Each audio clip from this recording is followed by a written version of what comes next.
Hello, ഇന്ന് രാവിലെ തന്നെ നമുക്ക് കുറച്ച് ചെടി വിശേഷങ്ങളുമായിട്ട് പോകാലോ.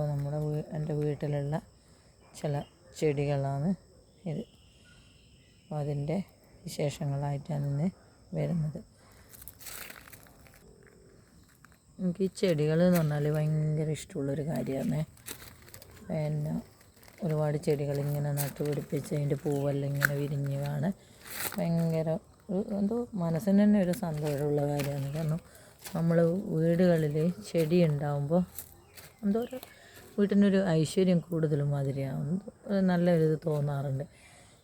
എനിക്ക് അതിൽ ഏറ്റവും ഇഷ്ടപ്പെട്ടിട്ടുള്ള ഒരു പൂവെന്ന് പറയുന്നത് നമ്മൾ റോസാപ്പൂവില്ലേ, ഈ കാണുന്ന റോസാപ്പൂവ് ഒരു വിരിഞ്ഞു കഴിഞ്ഞാൽ സാധാരണ ഒരാഴ്ചയല്ലേ നിൽക്കാറുള്ളൂ. പക്ഷെ ഇതൊരു 3 ആഴ്ചയിലധികം വിരിഞ്ഞ് നിൽക്കുന്ന കാഴ്ചയാണ് ഞാൻ കണ്ടിട്ടുള്ളത്. അതുപോലെ പല പൂക്കളും ഇങ്ങനെ വിരിഞ്ഞിട്ടുണ്ട്. അതുപോലെ പച്ചക്കറികളെല്ലാം എൻ്റെ വീട്ടിൻ്റെ ചുറ്റുവട്ടവും ഇങ്ങനെ കുറേ വയലുകളാണ്. അപ്പോൾ ആ വയലുകളിലെല്ലാം പച്ചക്കറി നടാൻ വേണ്ടിയിട്ട് ഒരുപാട് ആൾക്കാർ വരും.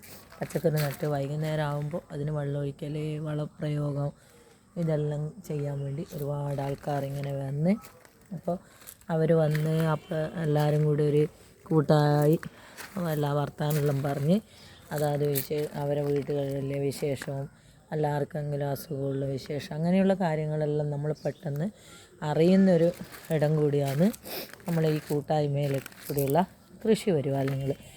അപ്പോൾ നമ്മളെല്ലാം വൈകുന്നേരം എന്ത് ചെയ്യുമെന്ന് വിചാരിച്ചാൽ പച്ചക്കറി കൃഷിയിലേക്ക് ഇറങ്ങി അതിന് വെള്ളമൊഴിച്ചു, അതുമെല്ലാം കഴിഞ്ഞ് അതിനുള്ള വളപ്രയോഗവും കാര്യങ്ങളെല്ലാം ചെയ്ത്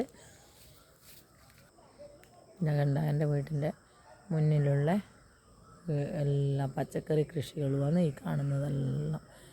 ഒരു 5-10 ആൾക്കാർ, 10-12 ആൾക്കാർ സ്ഥിരമായിട്ടിങ്ങനെ പച്ചക്കറി കൃഷി ഈ സമയത്ത് നടത്തും.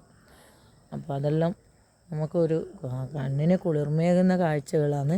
ഇന്ന് നാട്ടിൽ നിന്നും അന്യം നിന്ന് പോകുന്ന കുറേ കാര്യങ്ങളെല്ലാം നമ്മളെ നാട്ടിൽ ഇങ്ങനെയുള്ള നാട്ടിൻ പ്രദേശത്ത്